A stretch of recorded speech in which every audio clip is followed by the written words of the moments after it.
today is our moderator today is fantastic. I have seen him in action and he is doing great things in this community.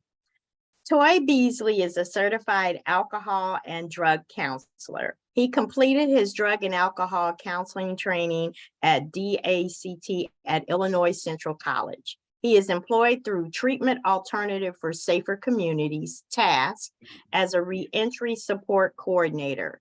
He is also the president of the McLean County Reentry Council, MCRC.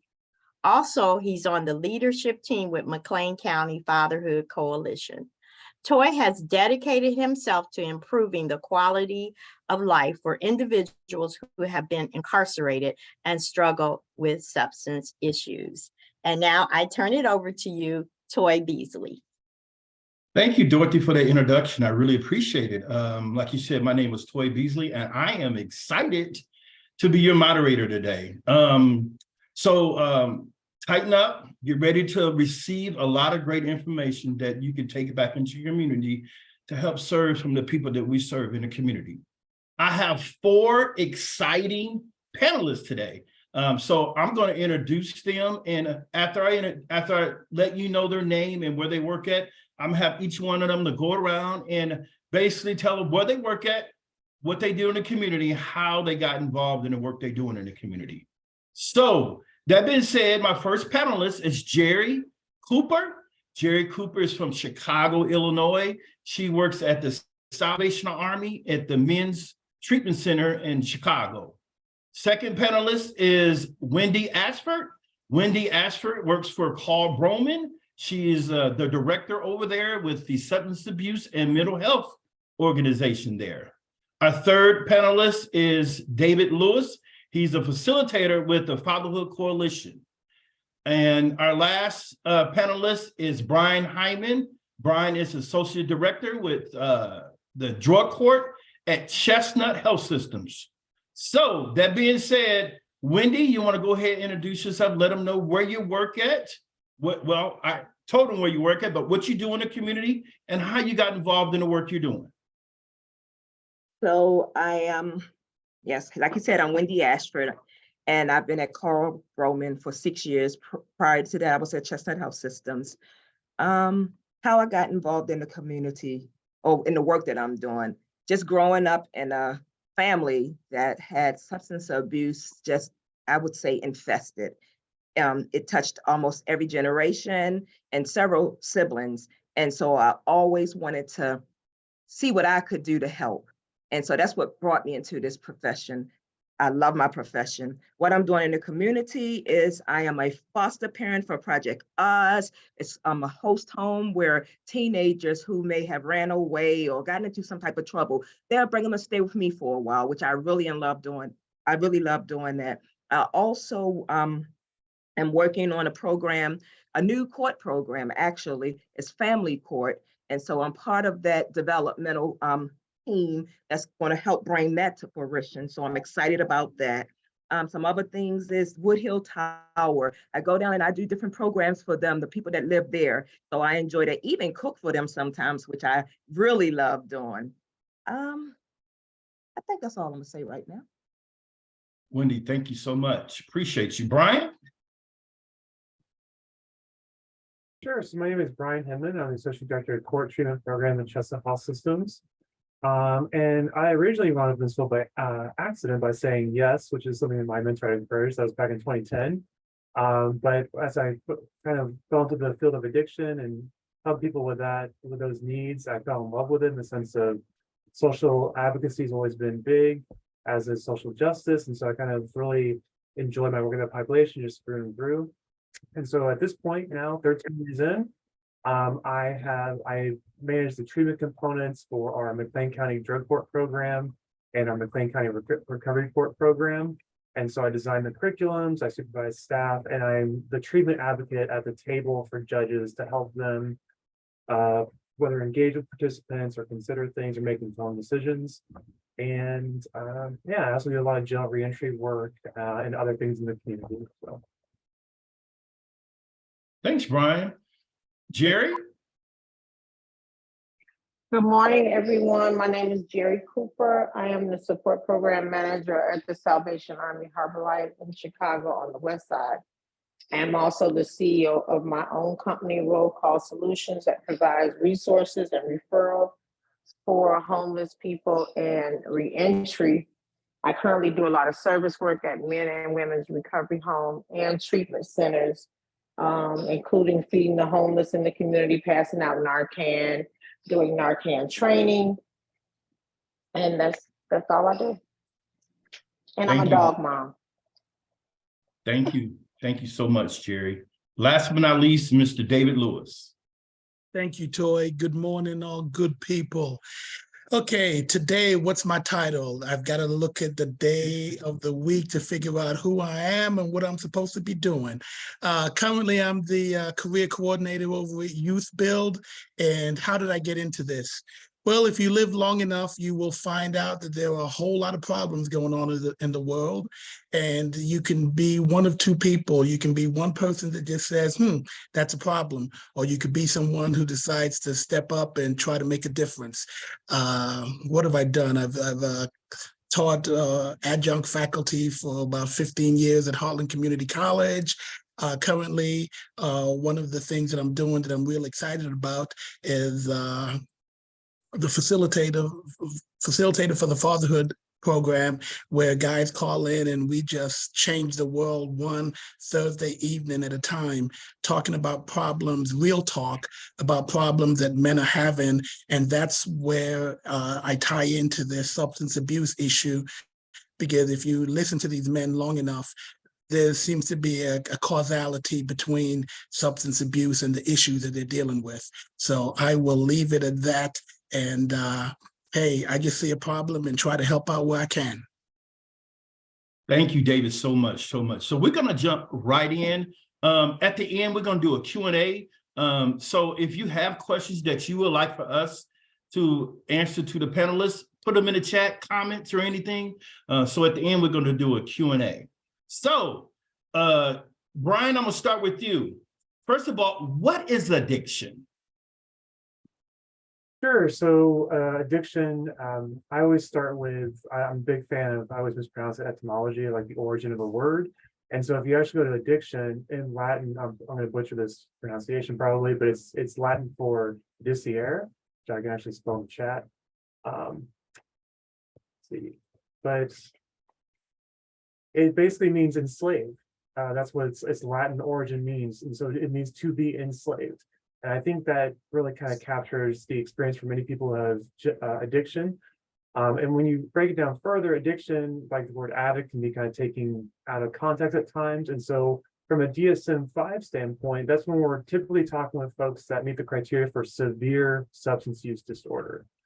And so it's not like, I know when I was in high school, we had DARE and they, this one use, you're going to be addicted for the rest of your life. It's much more nuanced than that. But with addiction, again, it's that idea where multiple life domains of the person are being impacted. So their relationships, their work, their ability to parent their children, all types of aspects are being kind of taken away because of their habits and use with this drug or substance. Thank you, Brian, so much. I really thank you for really breaking that down. A lot of different people have a lot of different views about what addiction is. So I really thank you for breaking it down in them terms. Wendy, you're next. Your question is, how does addiction impact the family?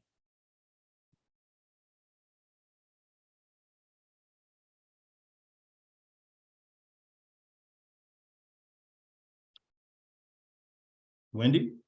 She's on mute. Oh. Okay, I'm talking on mute. So that doesn't work, right? So the impact of addiction reverberates in every part of our society across culture, socioeconomical levels, and age groups. When I'm talking about families, I'm gonna go more with the parent-child because that's where I see it affecting the most. And kids can't, fend for themselves. So when parents become addicted to drugs and alcohol, it impacts their physical and emotional health, their behaviors and ability to effectively parent their kids. 1 out of 5 kids in the US live in homes of parents who abuse substances. So this is it's a big problem. So parents that abuse substances, it impacts their children's health and development. It established unspoken understanding that this is okay. And I'm not saying every house, because we see some kids see their parents use drugs or alcohol, and then they decide, I will never do that because I don't want to be like that. I want a different lifestyle. But a lot of times when kids see parents using drugs or alcohol, they think that it is okay to use drugs and alcohol, which make them prone to drugs and alcohol at an earlier age.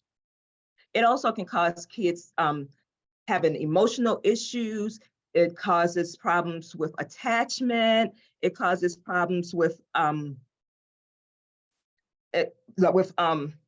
being heard as a kid. A lot of times kids feel like they're not important because parents have chose their drugs over top of them. Parents seek out their drug addiction instead of, spending time with them like they should be spending time. So it causes a disconnect. It can be a disconnect with the kids. It can be a disconnect with their spouses. It can be a disconnect with other family members. It causes distrust in the family. So, family members don't want to trust the user because they've let them down so many times. It causes enabling. This is a huge question. And I know I don't have a lot of time just to go truly in depth with everything that I would like to share, but it affects the family negatively most times.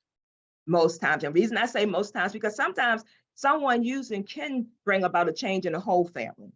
It really can. And so I don't want to say, every time someone uses it affects them negatively. Yes, initially it does, but a lot of times if parents seek out treatment, or if someone in the family see what's happening, it can cause someone else to step up and kind of gird that family, up. So yeah, that's my answer. Thank you so much, Wendy. That's so much empowerment there. When I think about that too, I think about untreated trauma. So thank you so much.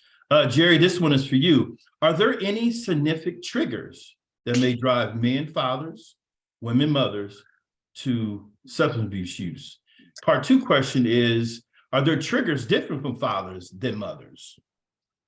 Okay, well, the first part, there are a lot of triggers, socioeconomic triggers, stress, having people, places, and things that are connected to the addictive behavior, negative, challenging emotions, seeing or sensing the object of your addiction. A lot of times, because I worked with women for most of my career, I've been working in substance abuse for 17 years. So the last 6 years, I've worked with men. And a lot of them not being able to parent their children, not being able to seek employment. A lot of women, their barriers are more trauma, abuse. Not to say that men don't have trauma and abuse as well, but the women, there's a huge part of sexual abuse or exploitation in the women population. There is some trauma and sexual abuse for males as well. Even having celebrations can be a concern or a trigger for a lot of people because people have celebrations, they celebrate.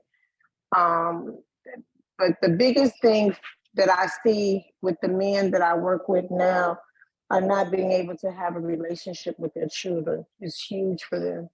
A lot of the women, due to the father having substance abuse issues or economic challenges, they don't allow them to see their children, even after they've completed substance abuse, which is, not fair. Children need their parents. So if a male has completed treatment and is doing well, regardless of whether he's employed or able to contribute to the family household, I think that a lot of the ladies should allow the fathers to have relationships with their children. Brian, I'm gonna follow with you a similar question. Is there a difference between fathers and mothers who use substances? Yes. So if you're talking in terms of the rates of use, there are marked differences between women.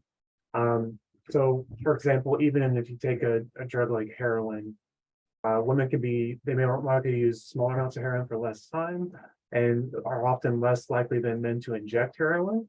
And you see this in other behavioral things, including suicide and things like that, but often men will kind of jump to more severe, more direct forms of substance use. That's just trends. I mean, that's the case for everyone. But those are, as far as with mothers and fathers, that would be some notable trends in their substance use for sure. Awesome, awesome. Wendy, this one is for you.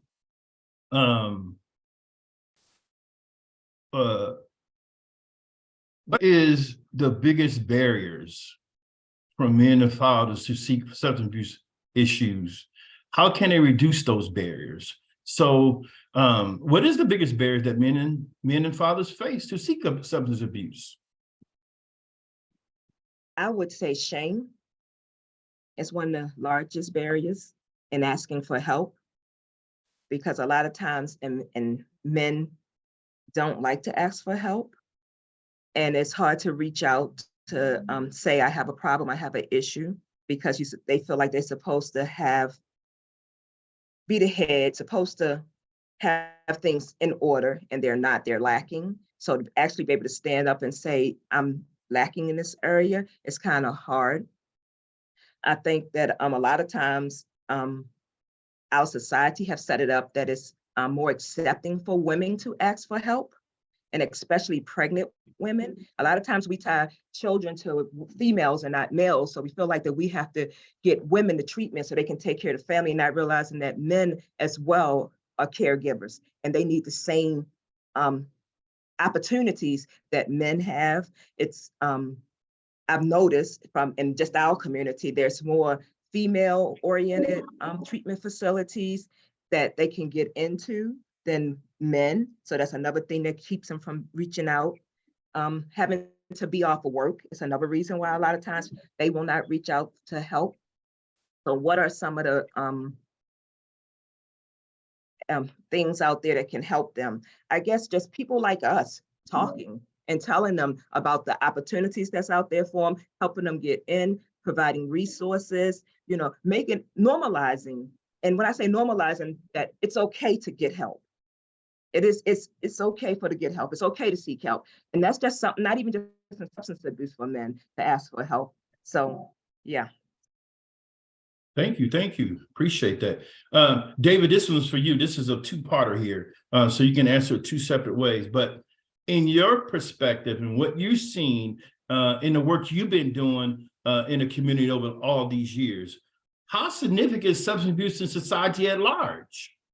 Two is it increasing, is it increasing, decreasing, or staying the same? What are some protective factors against substance abuse that we can share with families? Okay. That's a really good question. And as I think of a concise answer, I'm going to answer the first part with an illustration, a little story, if you will. I remembered when my son was about, 3 or 4 years old, and he wasn't feeling well.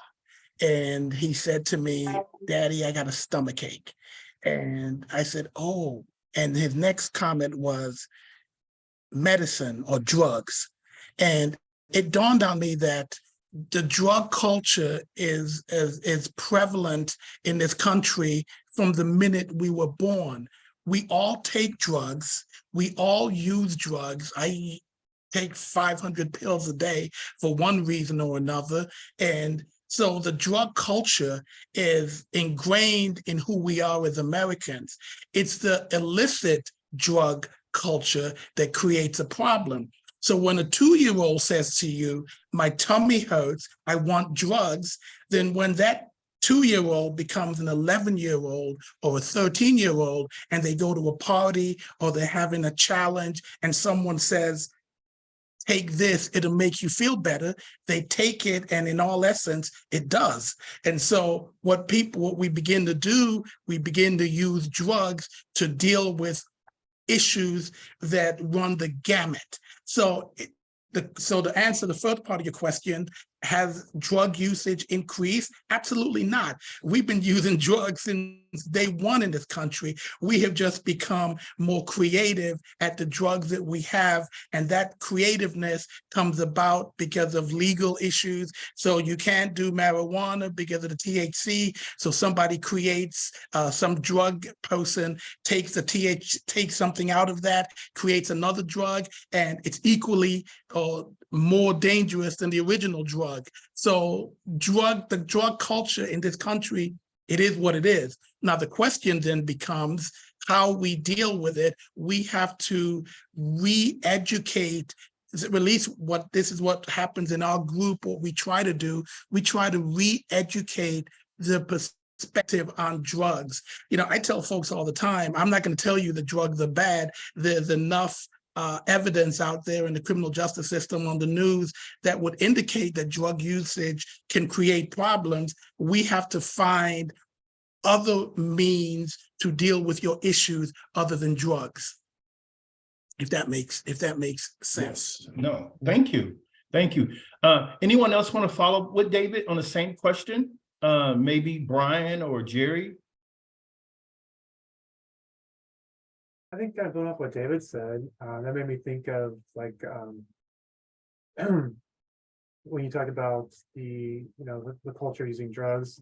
I think that if you even attach it to minority stress theory, right, in terms of if you have the most vulnerable people, that's going to be their only avenue that they're going to see, and so that's why you see when we talk about the fathers that are most risk for substance use, you can see how that's stratified in the sense of low SES economic status or lack of housing resources, all these different factors that can play where that's the only option they may see because it's so ingrained, like David was saying. Thank you. Real quick, thinking about the adolescents that I work with as well that are justice involved, most of them don't think there's really a problem. You know, when you're young, you just take something and you're able to continue on with your life until it becomes a problem, and that takes time.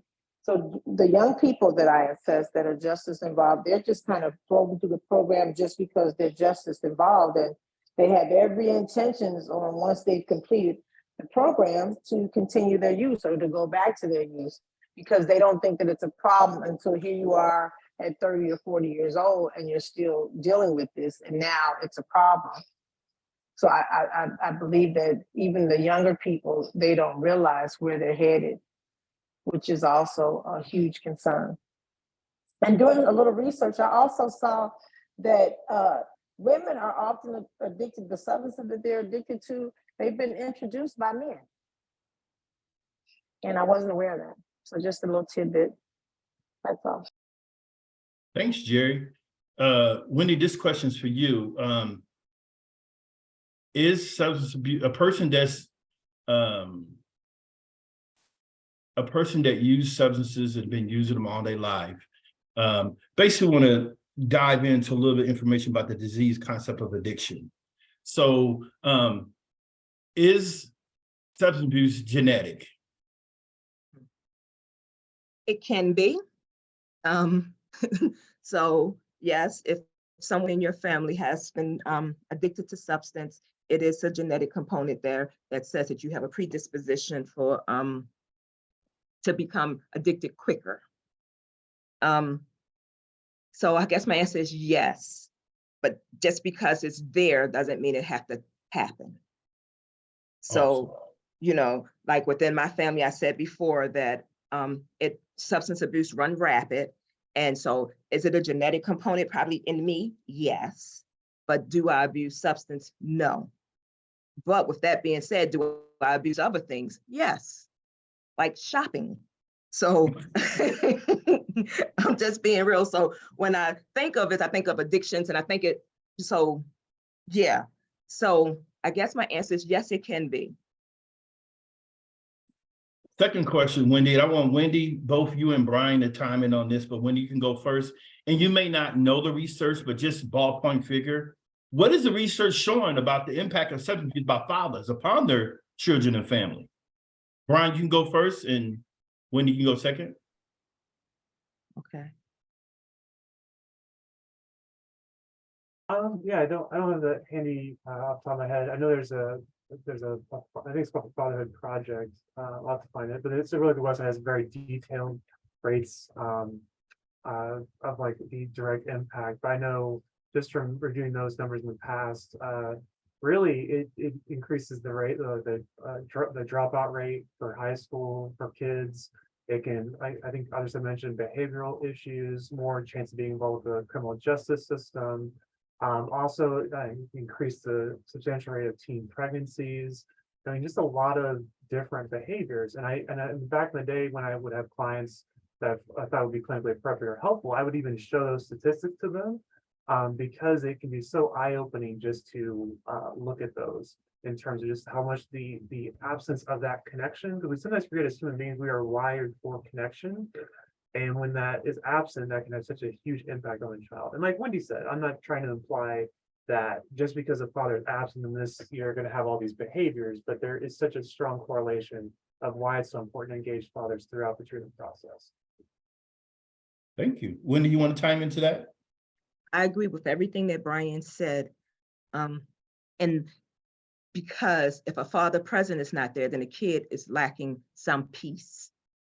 So they cannot fully be there if they're using and not giving the kids the attention and time that they need. And like Brian said, with teen pregnancy, a lot of times children will run to a male looking for that which they couldn't find in their father. And then they find themselves in situations that they would not necessarily have found themselves in if they could find what they needed at home. So I'm a firm believer that the household, thrives best if it has two parents in it, because one person can't be everything to people. But if it's not, there's other things out here that can help. But yes, substance abuse does affect father's substance abuse, definitely affect kids, their upbringing, their outlook on life, their what they expect out of relationships. So just as parents, male or female, we're teaching our kids things as we walk along and not even realizing that we are. And it's not about what we say always, it's about what we do. So yes, it has a big impact on our children. Awesome. Thank you so much. Jerry, this question's for you. What are some main causes of relapse among men? Did you say me? Yes. What are some Oh, main causes of relapse among men? The main one of the main causes is housing. And the reason I say that is because if you do have somewhere to stay and you're not employed, say like the guys that live at the Salvation Army, we serve them meals, we give them resources. So as long as they have somewhere to kind of lay their head, even if they're not employed and they've been out all day looking for employment, they do have somewhere to stay. It's really difficult to stay on the street and be homeless and not come into contact with somebody that's not using substances. Even when you're trying to make money to get a bus pass or whatever the case may be, the areas and stuff that you would go into, what a lot of our clients and residents talk about, hustling, puts you in a precarious situation. So I think one of the main causes is not having anywhere to stay. Employment is also one. And the people and places that are connected to their behavior, the areas that they, that they have support from on the streets is connected to their relapse behavior as well, that are triggers for them. I try to remind the guys when I do assessments with the gentleman is that in all actuality, I'm a person in long-term recovery. One of the main triggers is yourself. If your mind is not made up, then you will always be in a situation where you may have the opportunity to use because your mind is not made up. But with the men, I think that the biggest thing is housing and employment, and then also mental health too. Thank you. Thank you. Brian, this next question is for you. Sometimes we talk about relapse, but, there may be people on this call, a provider that may need more information about the extent of relapse. But the question I want to throw at you is, though, does relapse start before they actually pick up? Yeah, that's a good question. And I did find the things I used to give the clients when appropriate. I like those in the chat for folks. It's just, and it's nice. It's a concise flyer from the National Fatherhood Initiative in case you're interested in that. But to Toy's question, yeah, so and we'll touch on this later. So even with the language, right, when we talk about relapse, the new kind of nuanced language they're encouraging folks to use is a return to use or recurrence. To kind of normalize that, just like with any health condition, you could have a flare, you could have a return to use. And so with Toy, absolutely, there's often well before someone picks up a new, like I just had a client where, you know, they unfortunately relapsed this past weekend on alcohol. And we saw a lot of that train coming and we put things in place. And sometimes I think as providers, at least I, back in the day, speaking from my own experience, I used to sometimes tell the gym, oh, I can't believe they relapsed and what's wrong. But when you zoom out, as I celebrated with her yesterday, okay, yes, it's unfortunate you turned to use, but you stopped, right? You just had 2 beers and that's not great, but that's not a weekend binge and you disappeared for a weekend, right? And so, like Toy saying, though, when we talk about a relapse or return to use or the mindset, there's a lot of common traits for that. The biggest one is that I often stress to clients is a reduction in their options. They only start to see, well, if I'm going to do this, I might as well go use, or they don't see other options. And so that's when I talk to them about what's your support system like. You have people inserting options in there. I think everyone that's caused in moments in your life where you didn't really see, like you felt trapped, whether it was any number of things that you encountered. And so maybe hopefully you had people in your life that kind of talked you out of it or, gave you thoughts you hadn't thought of. And that's kind of the antidote to breaking that path to return to use for a lot of folks is reminding them they have options. And as I joke with my clients, especially in the drug court programs, I'm not saying you have good options, right? I'll be real with them. They might not be the best options, but how can we encourage you to see different paths or choices? Thank you. Thank you so much. David, this question is for you. What's the difference between helping and enabling?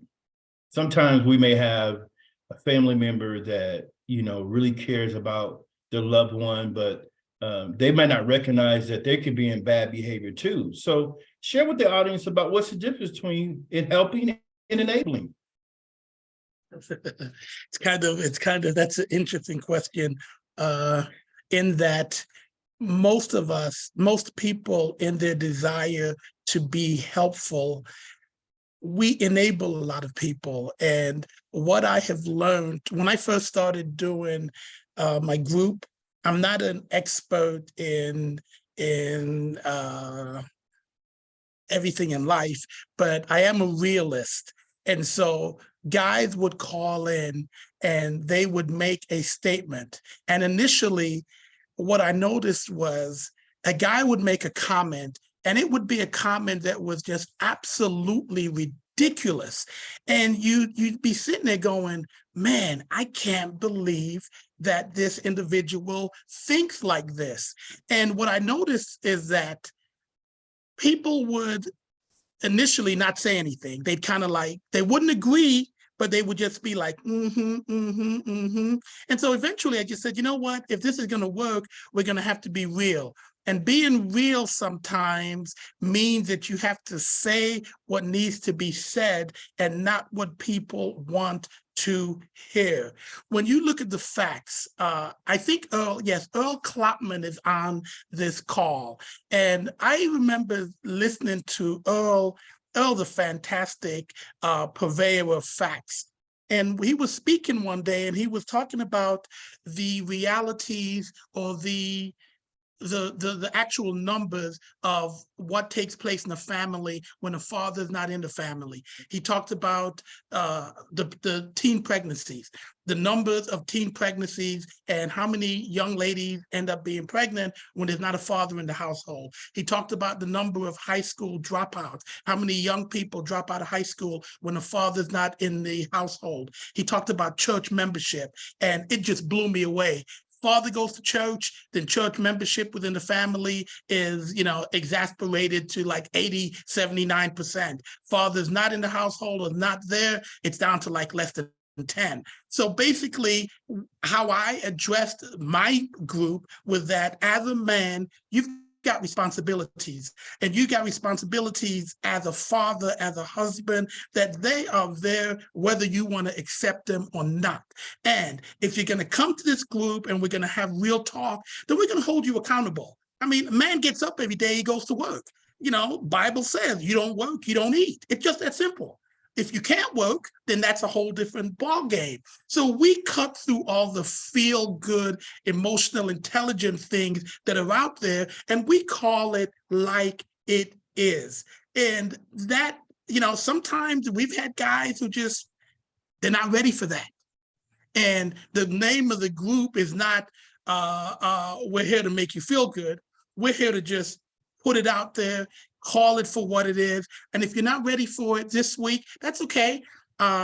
Maybe next week you'll be ready or more receptive. But the bottom line is our truth is going to remain our truth. And that's just what it is. So we're not here to hold your hand. We're here to give you a helping hand. And if you want your hand held, maybe it's not the place. I know that sounds a little cold, but that's just, man, time's short.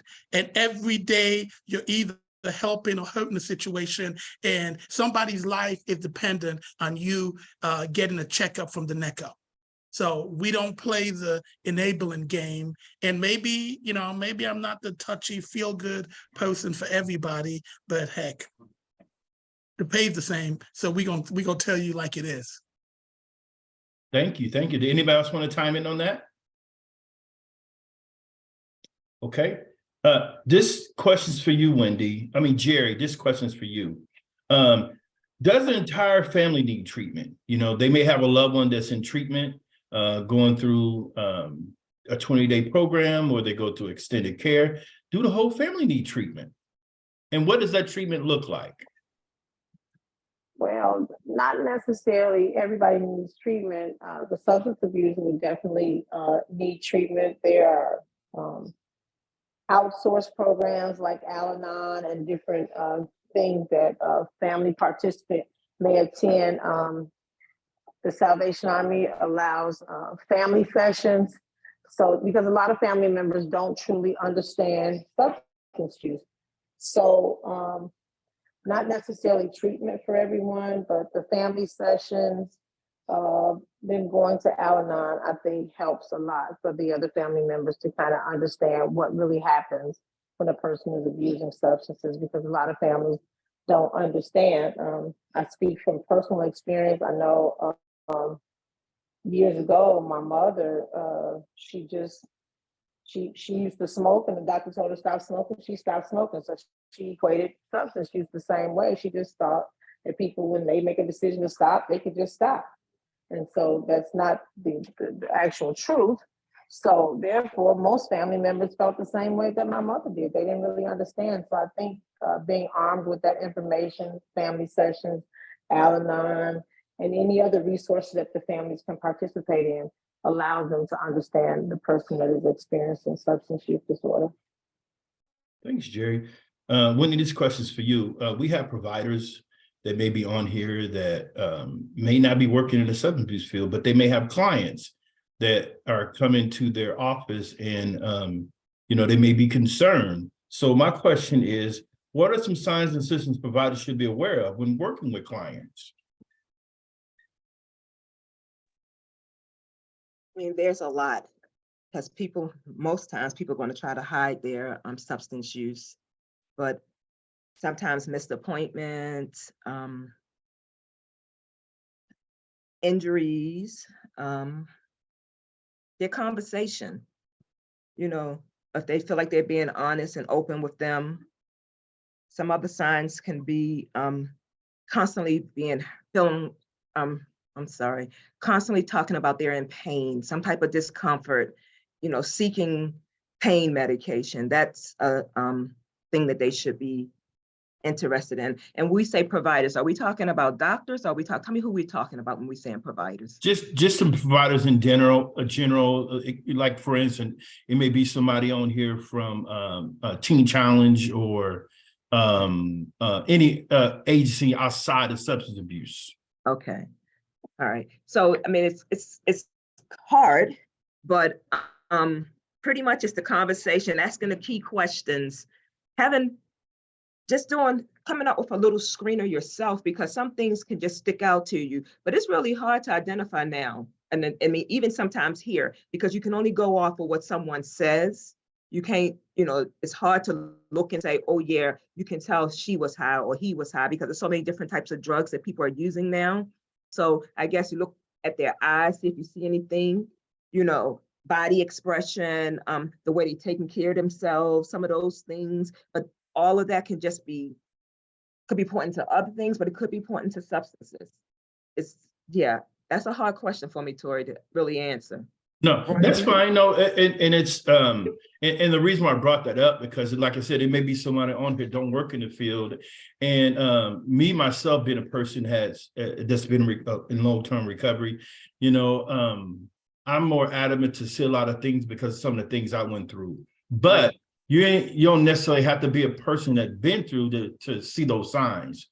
Right. But it's very important to recognize, like she said, missed appointments, just the behavior as a whole, as we deal with people in our community, within our agency, we can see the change in people to knowing that, we should do a follow-up conversation to make sure that there's nothing going on.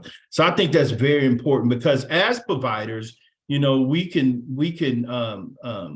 like Brian talked, like I asked Brian a question about, does relapse start before they actually pick up? So as a provider, if we can recognize that the behavior they're going through, we can maybe step in the middle and help avoid some of the pain that may be going through by referring them to for a mental health assessment, or maybe AANA or any type of recovery support group that can help them to not go on full-blown relapse. And I can add to I that. want to.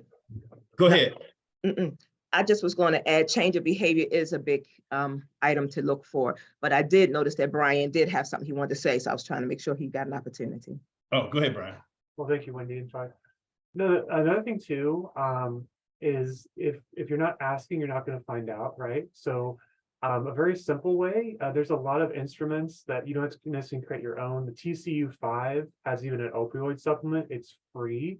You can print it to your heart's content, and you don't even have to be trained in substance use to administer it or score it. So that's and you'd be surprised where a client may be honest on a screener and not tell you. I've had that happen multiple times. And I'm like, dude, I just met with you. Why, And the other thing I think that was important, just hearing Wendy share and Toy, is at the get-go, as much as you can, especially if you're involved like myself in the court programs, it's easy for me to say, oh, well, they should be honest with me.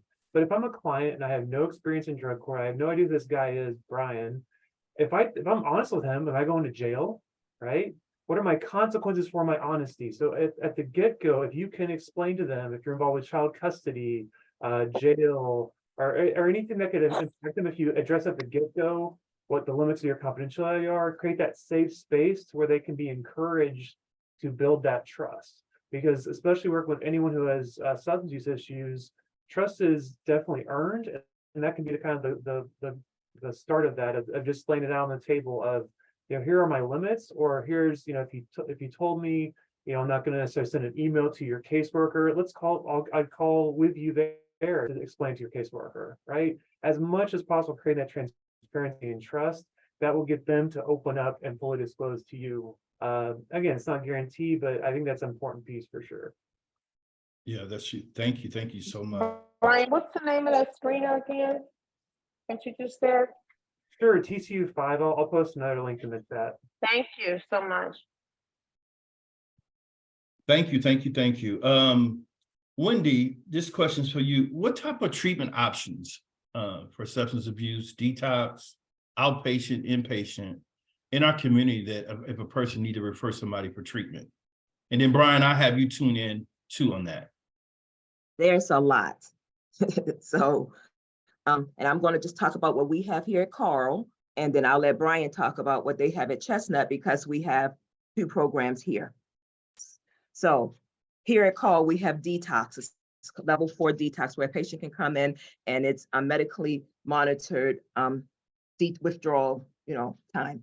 Then we have level 3.7. That's where you come in, you're doing some classes, like 25 hours worth of classes, but you're staying here with us and you're detoxing and going through the process. Then you have 2.5 with bedding, where it's partial hospitalization, but it's you come, you do groups, but you stay in here overnight and you get 25 hours of programming with that.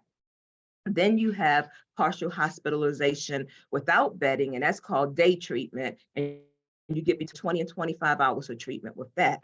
Then you have level 2.1, which is intensive outpatient, and that's 12 hours of outpatient treatment a week. Then we have level 1, continuing care, which is 90 minutes to 3 hours a week. Then you have level 1.5, level 0.5, and that's just education. You don't get any therapy or anything, it's education only. Then there's a recovery home. And so let me back up so you guys can understand. All of this is not located in Bloomington Normal. So for the providers that's here, but we have, Carl have programs in Peoria and in Champaign. So I'm talking about all the programs within the system that we have access to. And the recovery home, the length of stay is based off of the client itself. You go there, you stay, you get a job, you save money so that you can get a place. It's still teaching you skills so you can be successful once you leave us. Then we have virtual substance abuse, which Carl in Champaign does a lot of that, where you might not be able to make it into treatment, but you can do virtual treatment over the computer. We have the MAR program, and that's the Medication Assisted Recovery Program. And that's where you use medicine to help you maintain your sobriety. And then you have individual therapy. One of the things we don't have here is Christian counseling, but that's in the community. You can get that in the community. So there's a vast amount of different types of treatment that's available. And I like that because everything don't fit everyone. And everybody not going to fit into every program. Our program is not necessarily based here in Bloomington off the 12-step program, but other programs that we have are. So everything is not for everybody. And it's a lot out there if you really, if you seeking. So reach out and we're here to help. Thank you, Wendy. And Wendy, if you could put your email in the chat, just in case they want to do a follow-up, that would be great. Thank you so much. Brian? So what I'm describing is just in the Bloomington Normal area for Chestnut, because Chestnut also has offices in the greater metro St. Louis area. But yeah, so Chestnut, we offer residential treatment, which is like when you described, that's where someone is staying overnight. Typically it's for 28 days, but in the days of managed care, that's never a guarantee. And then the other piece we have right now is intensive outpatient, where that's where they're doing groups for most of the week. And then as far as the other piece would be outpatient programming. And we also have some educational program, the 0.5 that Wendy mentioned. Other than that, we also have MAR treatments, which is medications recovery. So those are medications. Now, Chestnut Family Health Center only offers the classes of things like Suboxone, Subutex, Vivitrol, things that we don't offer methadone at this time. That's a whole nother circus of regulation. But those are the main components we have. Sadly, we don't have a detox right now, but those are the main kind of brief levels of programming. And I know it's a lot. I know it's not just ASAM levels of care, but I can answer any questions tied to those. Thank you so much. And Brian, if you could put your information in the chat, they can follow up with you too. David, this was questions for you. And what if a person has a substance abuse problem, but they don't have no money? Where can they get assistance at in our community? And then David, I have you time, and then Brian and Wendy, you can chime in too. Actually, I am going to just send that question directly to Wendy and Brian. Okay. That's a question that comes up quite often in my group. And so I'd like to get some insight from those two professionals. So I'm gonna let Brian talk about what they do there. I'm gonna talk about what we do here. So first thing that we will do, if someone come in and they are not receiving Medicaid, we will sit down, we have a person come in and sit down with them to see if they eligible for Medicaid. If we find out that they're not eligible for Medicaid, then we have what's called Carl Financial Assistance. And that way they can help pay for their stay. Our president, and when I say president, I mean president overall of Carl, he's a firm believer that we're going to see people who abuse substance somewhere in our hospital. And so we need to see them in the area that would best help them. So as long as they're medically stable, he wants us to be able to provide services within our addiction recovery program. So that was a plus when he came, because before he came, we did not accept Medicaid for our substance abuse program. And since they have acquired us here at Broman, we are able to do that now. So we're excited about that growth. Awesome. Brian? Yeah, sure. So with Chestnut is pretty committed to certain people regardless of their ability to pay, and we largely rely on federal and state grants, most notably the super grants, SUPR. And the other piece with that is there's a lot of, even beyond Chestnut though, there are resources. A big one in Illinois is the Illinois Helpline, which I'm trying to find a direct link to it. A lot of it's on Facebook. This should be the correct number. And through that, you can find most services you need for substance use treatment. That also includes the MAR Now program, which if you're not familiar with that, you could be, in a treatment desert, so to speak, and you need someone who's, a high risk opiate user. You think MAR would be really helpful for them, or medications to recovery. They will work to find, they have a lot of networking with centers to get people that medication. Or if you have someone who got out of jail and they don't have their methadone prescription, they can work to get them that so they don't go into precipitative withdrawal. So it's a really good resource. And the other resource I'd highly recommend, I'm going to find another direct link and spam the chat yet again. There, SAMHSA, which please don't ask me to tell you what that stands for, has a great resource that's a treatment locator that because I'll have clients, I've been in the field for quite a while, and I had a client one time calling from Pennsylvania. I've never been to Pennsylvania, but I was able to find him treatment by using this tool. And you can use it in Illinois. You can filter it by their payment source, what type of programming you need, and then it'll even print it out so you can give it to the person or call together. So that's what I would suggest. Now, that's not to say that there's no barriers for accessing treatment, especially in rural communities, but those are some avenues to explore for sure. Thank you. Brian, I'm gonna back up a little bit. I meant to ask you this question earlier. Thank you for that information. I think Brian put some other information in the chat. But one of the questions I forgot to ask you, Brian, earlier, I want to piggyback on it, and I think it's very important. What fathers are most at risk for developing substance use disorders? Sure. So, I mean, really, when you look at fathers, it kind of ties back to, what in our field we'll talk about recovery capital, or what type of resource do they have? Do they have a home? Do they have a full-time job? Do they have caretakers for their kids? Are they in custody disputes?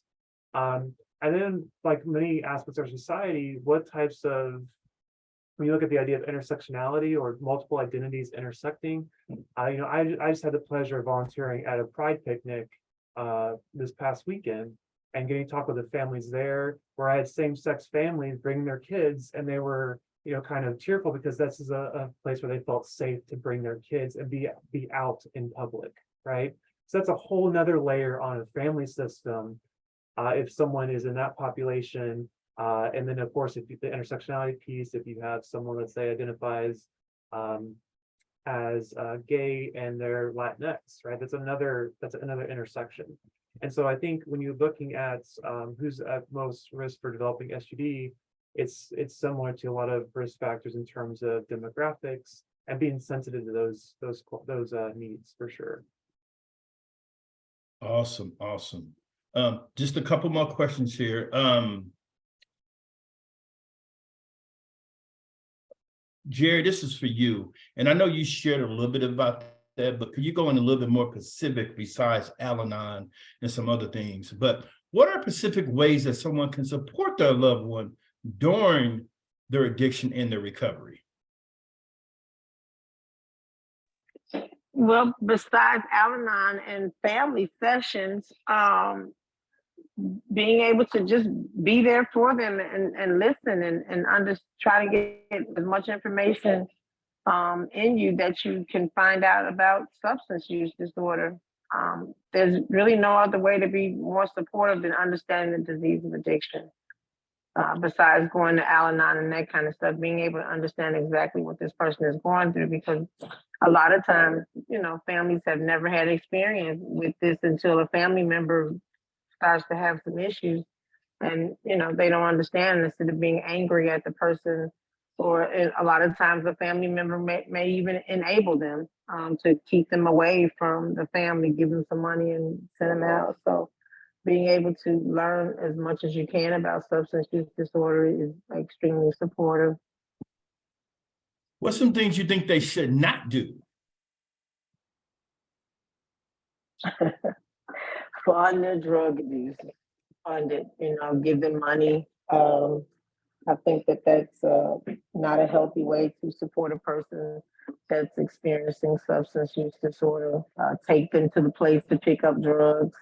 I've, you know, had mothers of sons that, you know, to prevent, they think that they're keeping them safe because they'll drive them to the place so they can purchase drugs, you know. So I've seen a lot of that happen with a lot of their guys. Even the older gentlemen, their mothers are elderly and they're still trying to come up there and buy them their toiletries and, you know, all of that kind of stuff. Sometimes, unfortunately, this is a disease that requires a lot of tough love, you know, and I think that that has to be a part of it too.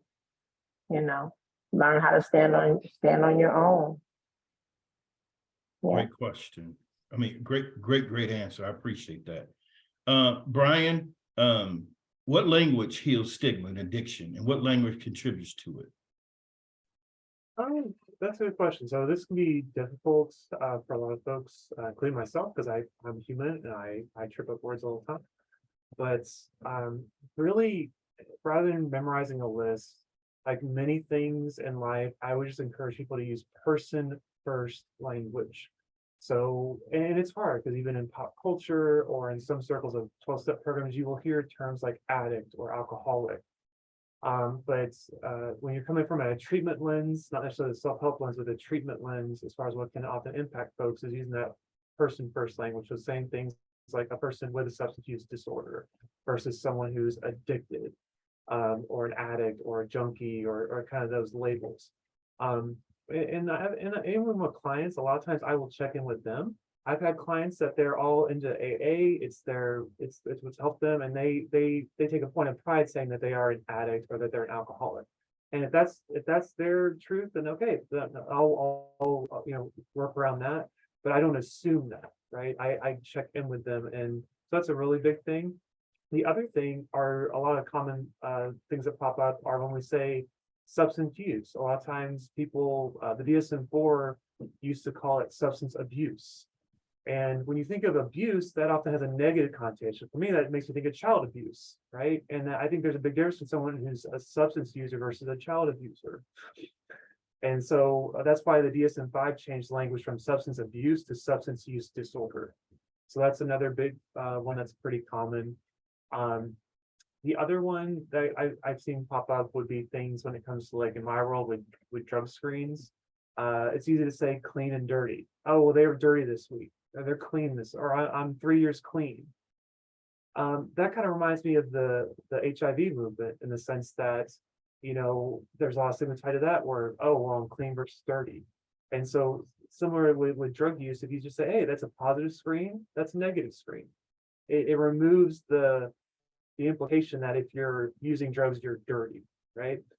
And so again, these are just some general guidelines, even from a lot of institutions, including the National Institutes of Health, things to watch for. And even when it comes to medication-assisted treatment, it used to be called MAT, and they're often, and Wendy mentioned it too, we're now calling it medication-assisted recovery. Because in a lot of 12-step circles, people will view people who are on things like Suboxone, methadone as, oh, that's a crutch, or, that's not real recovery. And so by labeling it as recovery, we're instilling that idea that this is still recovery if someone's taking a medication to assist them. And sometimes when I talk on this, and they go, well, Brian, it's just words. Well, again, what I always caution people is that may be your experience, but I have had clients where when I even opened that door where they could choose, where they didn't have to identify as an addict, like, wait, I can just say I'm a person in recovery. Absolutely. For that person, that was freeing. So I would caution you, if that's a new approach to you or something you have to really kind of put in your toolbox, to just try it out. Give your clients that choice where they're kind of, being able to articulate what they identify with, because that can definitely have a big shift. Awesome. Thank you so much, Brian. We're going to transition to the Q&A. We have a couple of questions, panelists, that somebody had put into the chat here, and I see one so far, but a person asked, how can the faith-based communities get more involved? And that's a good question, because a lot of people that are involved in church or mass or whatever, church they attend, they're really not involved, but how can they get involved? And Wendy, I throw this question at you. How can more of the faith-based communities get involved in some of the things that we're doing out here with substance abuse?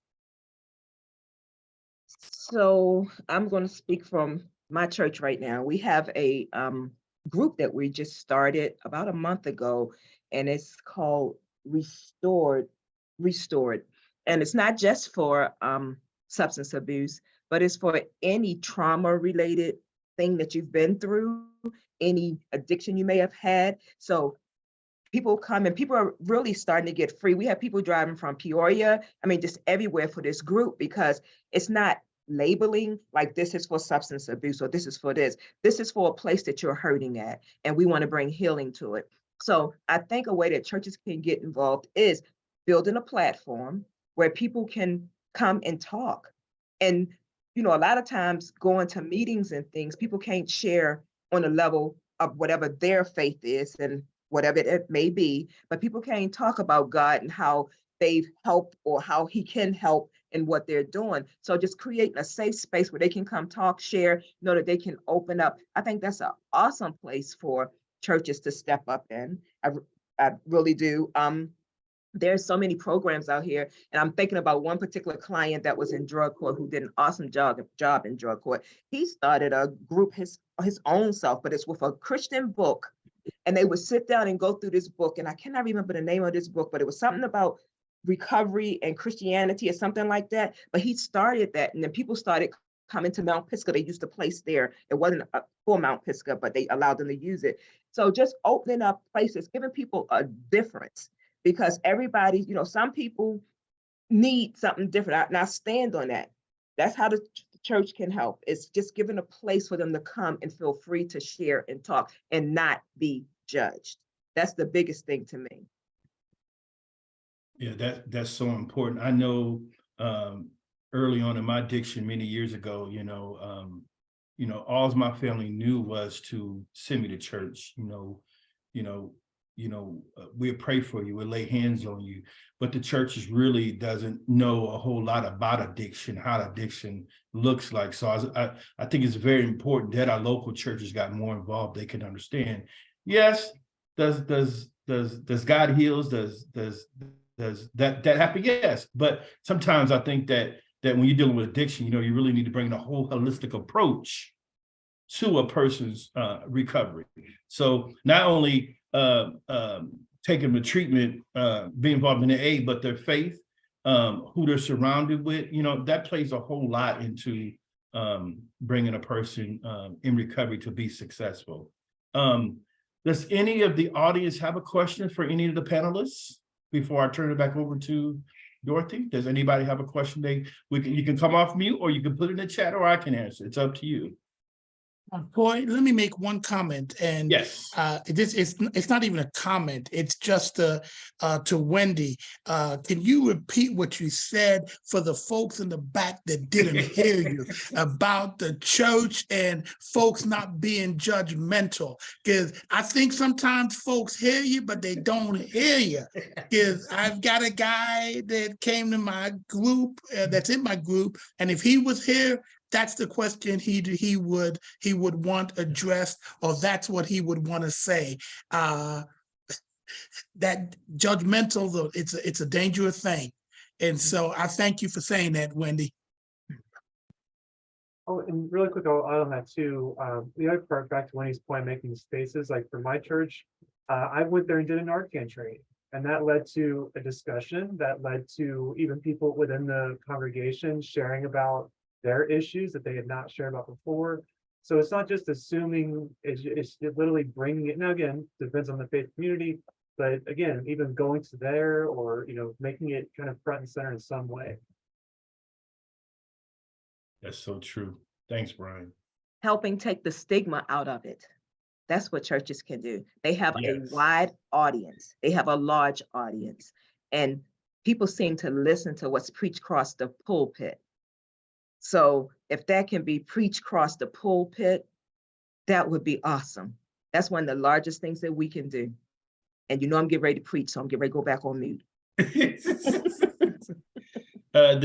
Thank you, the person, for that. That's so important. So if you know a local church that can reach out to anyone, coming to church and do a teach-in. Like Brian said, he did Narcan training. That's a teach-in. And I think it's very important. So whatever faith it is, whether it's Buddhism, Islam, whatever your faith you believe in within the church, I think it's important that our faith community knows what treatment is like. And it's more than just believe, trust in whatever God we believe in. It's more putting forth action, bringing out a whole holistic approach. So yes. Anyone else?